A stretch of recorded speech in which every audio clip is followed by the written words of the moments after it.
Muling inihain ni Nueva Ecija 3rd District Congressman Jay Vergara ang isang panukalang batas na naglalayong mabigyan ng Government Service Insurance System o GSIS coverage ang mga barangay officials bilang pagkilala sa kanilang mahalagang papel sa pamahalaan. Ayon kay Vergara, ang naturang panukala ay bahagi ng kanyang patuloy na advokasya upang mapalawak ang benepisyo at proteksyon sa mga lingkod bayan sa pinakamababang antas ng gobyerno. Aniya, dati na rin isinulong ang kaparehong panukala noong termino ni dating Congresswoman Ria Vergara, subalit hindi ito naisabatas. Binigyang diin ng kongresista na ang barangay ang itinuturing na pinakamaliit na unit ng pamahalaan, ngunit siya ring pundasyon ng demokrasya sa bansa. Ang mga opisyal nito ang nagsisilbing frontliner sa pagpapanatili ng kaayusan, seguridad at kapayapaan sa mga komunidad. Idinagdag nito na ang mga barangay officials ang unang tumutugon sa pangailangan ng mamamayan, mula sa peace and order hanggang sa serbisyong panlipunan. Nararapat lamang aniya na sila ay mabigyan ng sapat na benepisyo at proteksyon gaya ng ibang kawani ng gobyerno. Sa kasalukuyan, hindi saklaw ng GSIS ang karamihan sa mga barangay officials, bagay na matagal nang kinukwestiyon ng ilang sektor. Dahil dito, layunin ng panukalang batas na mabigyan sila ng insurance coverage, kabilang ang life insurance, retirement benefits, at iba pang social security protections. Dagdag pa ng mambabatas, mahalaga ang pagkakaroon ng GSIS coverage upang masiguro ang seguridad ng mga barangay officials, lalo na sa panahon ng sakuna, aksidente o iba pang hindi inaasahang pangyayari habang ginagampanan nila ang kanilang tungkulin. Umaasa si Vergara na sa muling paghahain ng panukalang batas ay makakakuha ito ng sapat na suporta mula sa kanyang mga kapwa mambabatas upang tuluyang maisabatas. Aniya, ang pagbibigay ng pantay na karapatan at benepisyo sa mga barangay officials ay hakbang tungo sa mas inklusibo at makatarungang sistema ng pamahalaan. Kung maisa sa batas, inaasahang makikinabang ang libo-libong barangay officials sa buong bansa na matagal nang umaasa sa ganitong uri ng proteksyon mula sa pamahalaan. Inaasahang magbubukas ng libo-libong oportunidad sa trabaho at magpapasigla sa lokal na ekonomiya ang pagsisimula ng konstruksyon ng 60 hektaryang Regional Prison Facility o RPF sa lungsod ng Palayan. Sa ginanap na groundbreaking ceremony nitong April 20, 2026, binigyang diin ni Bureau of Corrections Bucor Director General Gregorio Pio P. Katapang Jr. na ang proyektong ito ay hindi lamang isang pasilidad para sa rehabilitasyon, kundi isang economic driver para sa mga Nueva Ecijano. Ayon sa pamunuan ng Bucor, ang pagtatayo ng dambuhalang pasilidad ay mangangailangan ng malaking bilang ng mga construction workers, engineer at iba pang kasanayan mula sa lokal na komunidad. Bukod sa construction, magbubukas din ito ng mga permanentang posisyon para sa mga custodial at administrative staff kapag naging operational na ang gusali. Inaasahan din ang pagkakaroon ng malawakang multiplier effect sa mga karatig barangay dahil sa pagtaas ng demand sa iba't ibang sektor, partikular na sa mga lokal na supplier na magbibigay ng mga materyales at serbisyo para sa proyekto.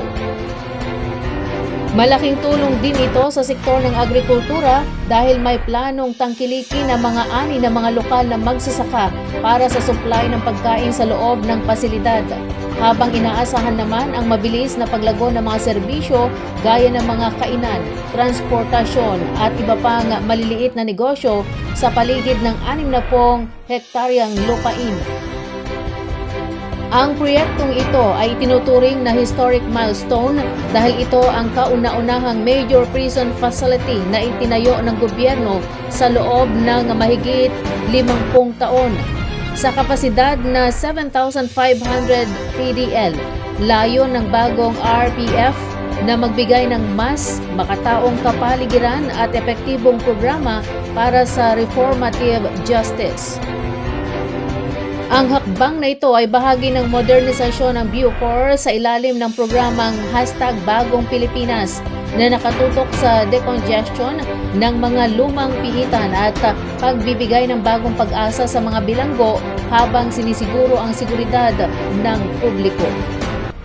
Nasamsam ng Nueva Ecija Police Provincial Office o NEPO ang mahigit 218,000 pesos halaga ng iligal na sigarilyo sa pinaigting na anti-criminality operations na isinagawa sa iba't ibang bahagi ng lalawigan noong April 21, 2026.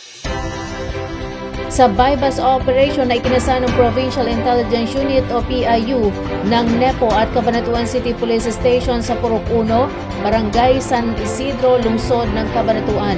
Naaresto ang isang 37 anyos na lalaki na residente ng Purok 6, Barangay San Felipe, Matanda, Aliaga, Nueva Ecija.